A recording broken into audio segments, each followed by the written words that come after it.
Parallel lines के बीच में triangle, तो क्या ये कॉन्ग्रुएंट हो सकते हैं? Let's prove it. So good morning everyone, welcome to the math station, this is JP sir. करते हैं क्वेश्चन फोर्थ को सॉल्व। देखो यार क्या बोल रहा है क्वेश्चन फोर्थ, पढ़ते हैं और समझते हैं। L and M are two parallel lines intersecting by another pair of parallel lines P and Q. Show that triangle ABC is congruent to triangle CDA। मतलब समझाता हूँ। देखो हमें कुछ फिगर दिया है इस प्रकार से, कैसा है ये हमारा फिगर कि भाई सब लाइन L और M, ये लिखा है मैंने LM, ठीक है। L और M पैरेलल लाइंस हैं, ठीक है, LM पैरेलल लाइंस हैं और इन दो पैरेलल लाइंस को कोई दूसरी दो पैरेलल लाइंस इंटरसेक्ट कर रही हैं। कौन सी हैं वो दो लाइन? PQ भी दोनों पैरेलल लाइंस हैं, वो दोनों पैरेलल लाइंस इन दोनों पैरेलल लाइंस को इंटरसेक्ट कर रही हैं कुछ कुछ को पॉइंट पे। और अब हमसे पूछा गया है कि भाई साहब ट्राइंगल ABC ना, हाँ ट्राइंगल ABC कॉन्ग्रुएंट है ट्राइंगल CDA के, ये प्रूफ करके दिखाओ। ट्राइंगल ABC कॉन्ग्रुएंट है ट्राइंगल CDA के, प्रूफ करके दिखाना है। कर देंगे, कोई बड़ी चीज़ नहीं है, ठीक है, आसान है। पहले तो गिवन टू प्रूफ लिख लो, जो कुछ गिवन था गिवन में लिखो, टू प्रूफ था टू प्रूफ में लिखो, फिर करेंगे प्रूफ शुरू। यार मुझे कुछ नहीं दिख रहा, लेकिन कुछ तो दिख रहा है फिगर, मतलब कुछ ऐसा गिवन नहीं दिया कि भाई साहब ये लाइन इसके इक्वल है, ये एंगल इसके इक्वल है, सब कुछ हमें देखना है, हमें समझना है कैसे देखेंगे। ज़रा ध्यान से देखो कौन कौन सा एंगल पूछा है, ABC और CDA। अच्छा ABC मतलब ये वाला ट्राइंगल, ये वाला ट्राइंगल और ये वाला ट्राइंगल, ये और ये और ये। अगर मैं ध्यान से देखूं इन दोनों ट्राइंगल में मुझे कुछ चीज़ कॉमन दिख रही है। क्या दिख रही है कॉमन? जो लाइन AC है, जो लाइन AC है वो इसमें भी आ रही है और उस ट्राइंगल में भी आ रही है, दोनों में ट्राइंगल में कॉमन आ रही है। तो भाई साहब ये लिख लेते हैं पहले। तो क्या क्या ट्राइंगल है हमारे पास? In triangle ABC and triangle CDA, इन दोनों में क्या कॉमन है? जो कुछ कॉमन है पहले वो लिख लो। हमें दिख रहा है कि भाई साहब जो AC है वो AC के इक्वल है। क्यों? Just because of common thing, just because of common line. अरे हाँ ना बोल यार। अब इसके अलावा कुछ नहीं है, ना साइड है इक्वल ना कॉमन है इक्वल, बस हमें ये चीज़ दे दिया कि कुछ कुछ लाइंस पैरेलल हैं, ठीक है ना यार, पैरेलल से काम चला लेंगे। पैरेलल तो दिया है ना, इतना बहुत है मेरे लिए।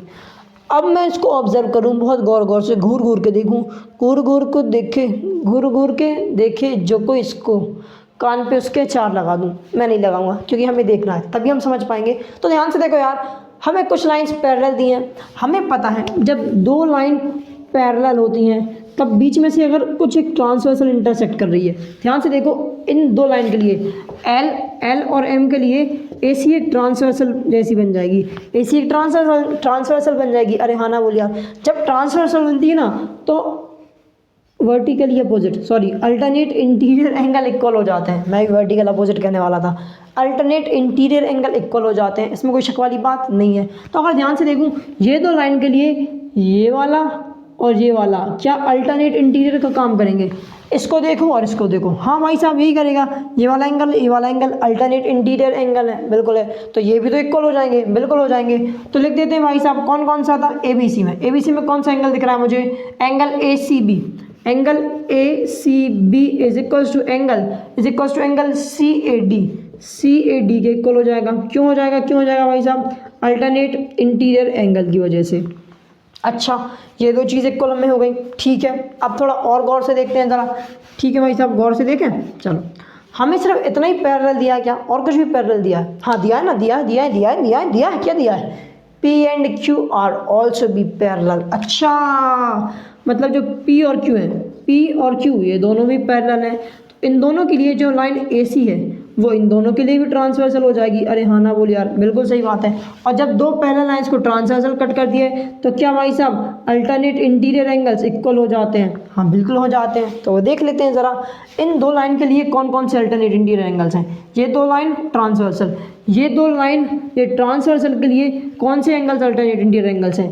भाई साहब ये वाला एंगल और इस वाले एंगल के साथ ये वाला एंगल, ये दोनों अल्टरनेट इंटीरियर एंगल्स हैं। ध्यान से देखो, अच्छे से देखो, ये और ये एंगल अलग हैं, वापस से वो मत समझ लेना, ये दोनों अलग हैं इन दोनों के पैरेलल के हिसाब से। बात समझ आई? तो मैं बोल सकता हूँ कि ये वाला एंगल भी इक्वल मिल गया मुझे। कौन सा? Angle BAC is equals to angle BAC किस एंगल के इक्वल है?